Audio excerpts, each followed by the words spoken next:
Break. बड़ी खबर आपको बताते हैं, अमेरिका और भारत ने अंतरिम व्यापार समझौते का फ्रेमवर्क जारी किया और इस दोनों देशों के व्यापक द्विपक्षीय व्यापार समझौते की दिशा में इसे बड़ा कदम माना जा रहा है। संयुक्त बयान में यह कहा गया है कि इस फ्रेमवर्क को जल्द लागू किया जाएगा और दोनों देश मिलकर मार्च तक, देखिए फरवरी चल रहा है, मार्च तक औपचारिक समझौता कर हस्ताक्षर करेंगे। इस समझौते के तहत अमेरिका ने भारतीय उत्पादों पर लगाए गए टैरिफ को 50% से घटाकर 18% करने पर सहमति दी है। भारतीय वाणिज्य मंत्री पीयूष गोयल के अनुसार यह समझौता भारतीय निर्यात को बढ़ावा देगा और दोनों देशों के व्यापारिक संबंधों में नई दिशा देगा। दोनों पक्ष भविष्य में व्यापक द्विपक्षीय व्यापार समझौता की रूपरेखा पर भी काम करेंगे और इस समझौते से भारत और अमेरिका के बीच आर्थिक और रणनीतिक सहयोग को मजबूरी मिलने की उम्मीद है। अब अमेरिकी टैरिफ घटकर 18 हो गया, भारत की तरफ से क्या होगा यह भी स्पष्ट हो जाएगा। तो बायलैटरल ट्रेड एग्रीमेंट की रूपरेखा पर यह काम किया जाएगा और भारत अमेरिका के बीच आर्थिक रणनीतिक सहयोग को मजबूती मिलने की उम्मीद जताई गई है। पीयूष गोयल की तरफ से यह पोस्ट किया गया सोशल मीडिया पर और इस बारे में जानकारी दी गई कि मार्च तक सब स्पष्ट हो जाएगा। रोहित सिंह हमारे सहयोगी वॉशिंगटन से इस वक्त हमारे साथ में जुड़ चुके हैं। रोहित, भारत और अमेरिका के बीच में जो व्यापार हुआ है अब उसको लेकर बहुत से सवाल उठ रहे थे, लेकिन ये कहा जा रहा था कि मार्च तक सब कुछ स्पष्ट हो जाएगा, हस्ताक्षर भी हो जाएंगे। क्या जानकारी मिल पा रही है? देखिए, अभी जिस तरह की अनाउंसमेंट हुई है, हम एक्सपेक्ट कर रहे थे कि इस हफ्ते के एंड तक, मतलब आज फ्राइडे तक यहाँ पे जॉइंट स्टेटमेंट आ जाएगा। हालांकि भारत में ये कहा गया था कि शायद अगले वीक ये जॉइंट स्टेटमेंट आएगा, लेकिन वॉशिंगटन डीसी में तो ये बात कही गई थी कि इस वीकेंड तक जॉइंट स्टेटमेंट आ जाएगा। और जो अभी आ गया है, हमने देखा है कि किस तरह से जो 25% अतिरिक्त टैरिफ लगाया गया था भारत के ऊपर रशियन ऑयल इंपोर्ट्स को लेके, वो हटा दिया गया है एग्जीक्यूटिव ऑर्डर द्वारा। इंपॉर्टेंट बात कि एक एग्जीक्यूटिव ऑर्डर से ही उसे लागू किया गया था और उसी एग्जीक्यूटिव ऑर्डर को रिसेंड किया गया है प्रेसिडेंट डोनाल्ड ट्रंप द्वारा।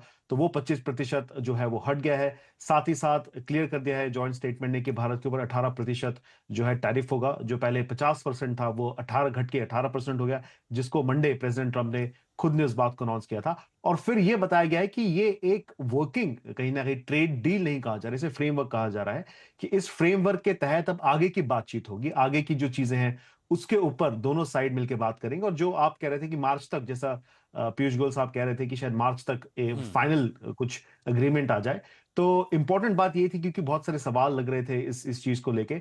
तो आज जॉइंट स्टेटमेंट रिलीज किया गया है।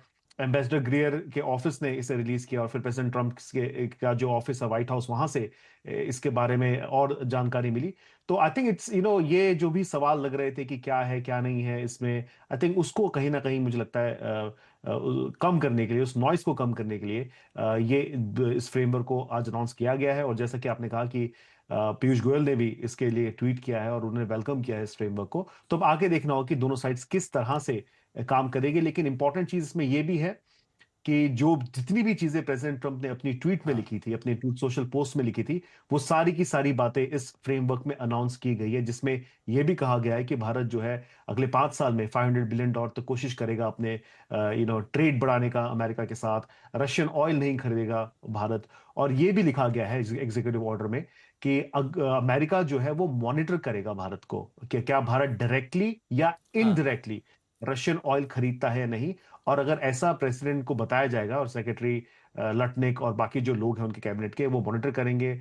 उसके बाद प्रेसिडेंट शायद अगर इनके ऐसे कुछ हो तो वो आगे का एक्शन ले सकते हैं। पर ये एक प्रावधान है, एक चीज उन्होंने लिखी है अपने एग्जीक्यूटिव ऑर्डर में।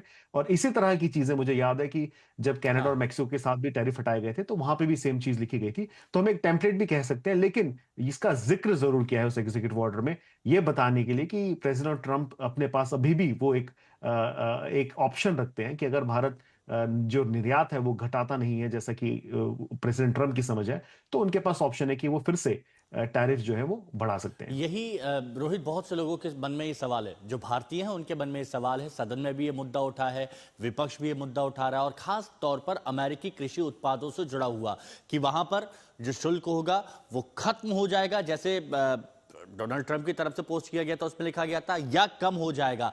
इस पर बहुत से लोगों की नजरें हैं और क्या इन्हीं बारीकियों पर ध्यान दिया जा रहा है इसलिए थोड़ा सा वक्त ज्यादा लिया जा रहा है? देखिए, कहीं ना कहीं मुझे ऐसा लगता है, ये मेरा ऐसा मानना है पर्सनली, कि ये एक बहुत हार्ड फॉट नेगोशिएशन रही है। हमने देखा है कि पिछले फरवरी में प्रेसिडेंट ट्रंप और प्राइम मिनिस्टर मोदी जी की मुलाकात हुई थी, और उसके बाद से अभी तक बहुत सारी चीजें अप्स एंड डाउन्स आए हैं। तो will have to wait and watch. जो भी क्वेश्चंस बचे हुए हैं, उसका मुझे लगता है सवालों के जवाब निकालने के थोड़ा अतिरिक्त टाइम हमारे पास हाँ। और है, मार्च तक का। और उसके बाद ही हम काफी चीजों की और ज्यादा डिटेल में बात कर पाएंगे। लेकिन मुझे लगता है जो फ्रेमवर्क है, और अगर आप इसको ढंग से, जितने भी जो हाँ। हमारे बिजनेस के रिपोर्टर्स है वो पढ़ेंगे, तो we will be able to understand कि कहीं ना कहीं it's a win and win for both countries, for America and also for India. शुक्रिया रोहित, आपका हमारे साथ जुड़ने के लिए और जानकारी के लिए भी।